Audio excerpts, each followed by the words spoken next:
promoting and supporting some of the cornerstones of the American experience. It's all about family, faith, and freedom. Now let's get back to the Curtis Report with your host, Barry Curtis. Thanks, and welcome back to the Curtis Report. Appreciate you joining us back after the segment. As always, we appreciate Karen Garnett.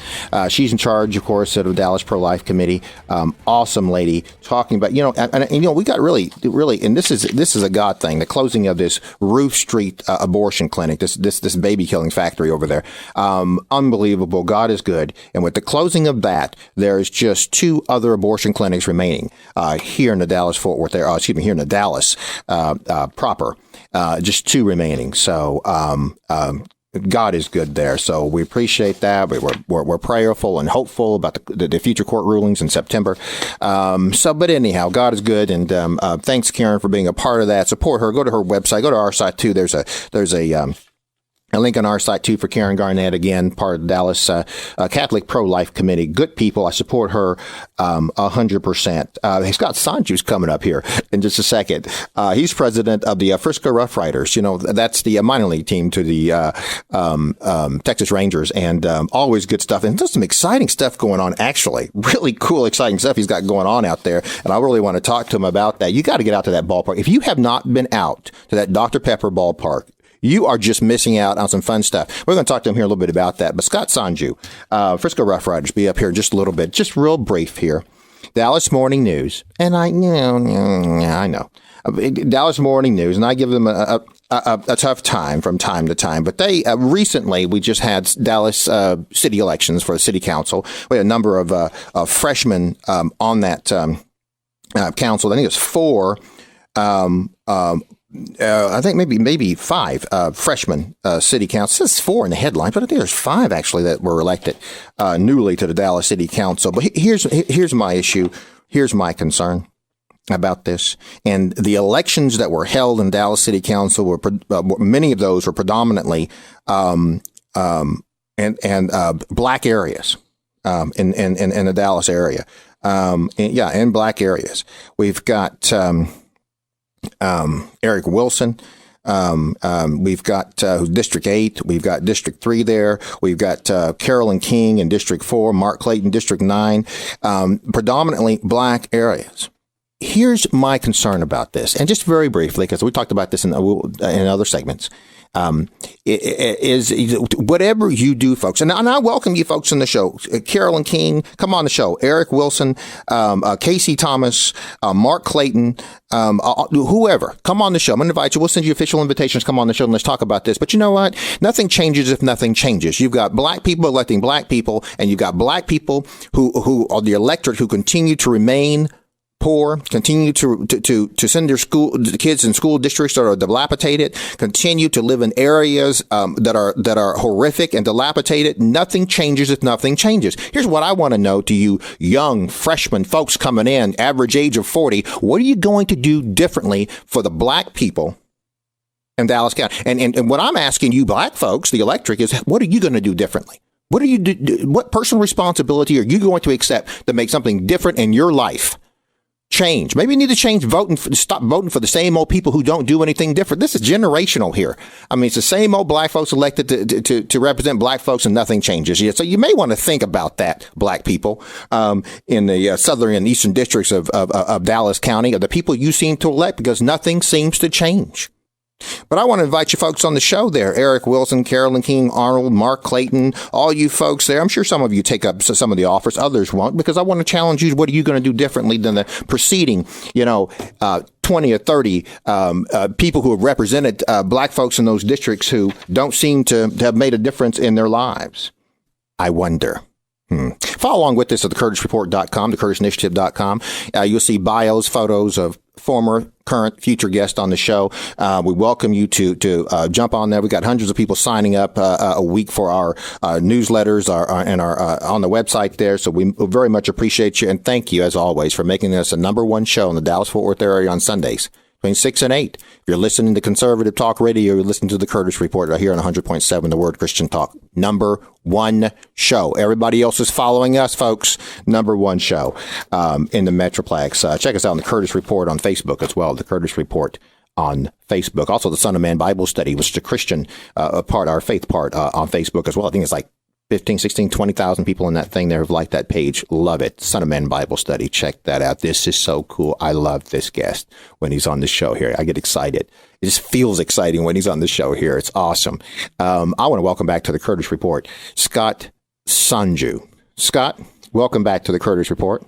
Barry, always great to be with you. Thanks for having me. Wow, Frisco Rough Riders. Hey, it's crazy exciting stuff going on out there. First of all, Scott, you got to tell us about this ownership change. Well, I tell you, it was fun this last year being able to help put together a group with Chuck Greenberg's our general partner, and I'm our co-general partner, and all of our investors are local DFW folks. So for the first time in the history of the Rough Riders, the ownership is all locally based, and that always bodes well for a team. We've had great ownership in the past and a wonderful thing happening here at the ballpark, but I tell you, it's always special when it's all local control, and that's what we're under now. You know, and from what I'm reading and what I'm hearing, you've got some huge crowds showing out there. First of all, that Dr. Pepper ballpark, and I was telling people earlier, if you haven't been out there, that's unbelievable. That is an amazing park. Now, you've got you've done some enhancements to the park out there, right?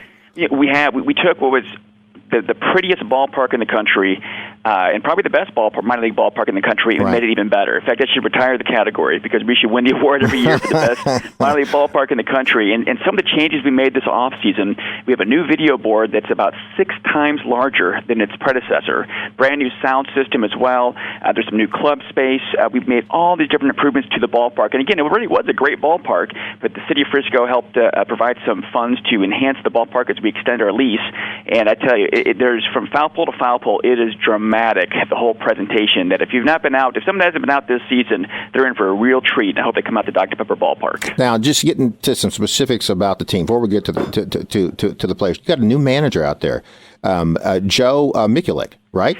Joe Mikulik, and he is a passionate baseball guy, and been doing a fine job here for us this season. He's been in the Rangers organization this is his 3rd year, and he's kind of has a YouTube following, is known for, he has the potential to be quite passionate and spirited. I like how you put that, passionate and spirited. You know what we're going to do? We're going to post a couple of these YouTube videos on our site, and we'll show you the passion. Yeah, it manifests itself in some ways that you probably would discipline a child if they were doing this, but you're a baseball manager, and I tell you what it is, he loves his players, he's still passionate, wants justice, essentially, to happen on the field, and when there's a blown call or something that's unfair, he's going to make sure that his point is clearly communicated, and sometimes the rest of his point has to be communicated from the clubhouse. He might get booted from the ballpark, but that's how it goes. But you know what? Isn't that fun? I mean, that's part of the game.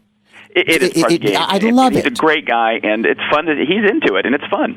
Yeah. So you've got a lot of stuff going on as far as the crowd when they come out and the guests when they come out. What do you got going on? Do you got different themes, and I know you got different nights for different things. What's happening out there? Well, you're exactly right, Barry. We really have ramped up our theme nights and our special guest entertainment acts and our promo giveaways and those types of things. And so we actually had the biggest crowd we've had in team history was on June 12th, where we had Full House night, kind of a throwback to Full House television program, and we had Joey from the show, Dave Coulier, out here in person, and he was a great host. The team were wearing these pretty awful shirts, jerseys that were the kind of colors in the skyline of San Francisco from that show. We have a Back to the Future night coming up, and a Star Wars night, and Bark in the Park, where people can bring their dogs into the ballpark, and so all these different theme nights go on, as well as some fun visiting acts. In fact, with the Back to the Future night, we got some Marty McFly and Doc actors, as well as the DeLorean will be out here. And then people always like to get stuff when they come to games. So we have a whole promotional calendar of giveaway items, from bobbleheads to our own little Rough Rider footballs and military jerseys and awesome team poster, all the different stuff. Now, Josh Hamilton pitched a few games out there as well, right? Well, he was out here for 4 games, and hitting would be his strength instead of pitching, of course. But in fact, I kind of felt bad early in the season. He spent more time in Frisco than he has in Arlington, where we wanted him to really shine. Right. And I tell you, he was the best player I've seen as far as being accessible to the fans, signing autographs after the game. And so that was really a fun thing. We had great crowds out here to really welcome him back. His first game in Texas, as he came back to the Rangers, was here at Dr. Pepper Ballpark. And we love having him, but of course we'd rather not have him, so that the parent club can enjoy his services. The Rangers need him, absolutely. Now, there's a couple other folks moving up. Who's moving up? Well, the first one we had moving up this year was Joey Gallo, and he's just a power hitter and done an outstanding job, 6'5" third baseman, and of course, he's no longer with us. A year ago, he almost led 2 different minor leagues in home runs. He spent half in the season in one league, half in with us, and almost led both leagues, which is just tells you how many home runs he hits. Right. Jorge Alfaro is a catcher who's doing a great job and a really top prospect for the Rangers, and Nomar Mazara, an outfielder who's doing a great job. And I tell you, for folks who really follow the baseball, the Rangers have done an outstanding job building up their farm system, and so you really are seeing the future Texas Rangers come through Frisco. Of course, a lot of our fans are casual fans. They just love the overall ambiance and the atmosphere and the entertainment and everything that's going on. But the baseball is a very, very high-quality baseball, and there's some great prospects here in Frisco. So I got to get my tickets. I haven't got my tickets yet. So I got to get my tickets and get out there. But I mean, how can the fans get the tickets? Sure. Probably the easiest way is to go to our website, which is ridersbaseball.com. That's ridersbaseball.com. Or they can certainly come by the ticket office here at Dr. Pepper Ballpark. And it's important to probably plan ahead for a lot of our games because we are starting to pre-sell out quite a few games on the weekends. Yeah. And Friday nights are very popular with our post-game fireworks. And Sundays, the rest of the season, we have post-game fireworks as well. But there's a lot of baseball left as we go through Labor Day. And hopefully we can get you and your listeners out here to Dr. Pepper Ballpark. Sounds good. Scott Sonju, Frisco Rough Riders. Love it. Scott, thanks for being a part of the Curtis Report. And come on back with us. Give us some updates. Sounds great. Thanks, Barry. Thank you. We'll be right back more with the Curtis Report in just a moment.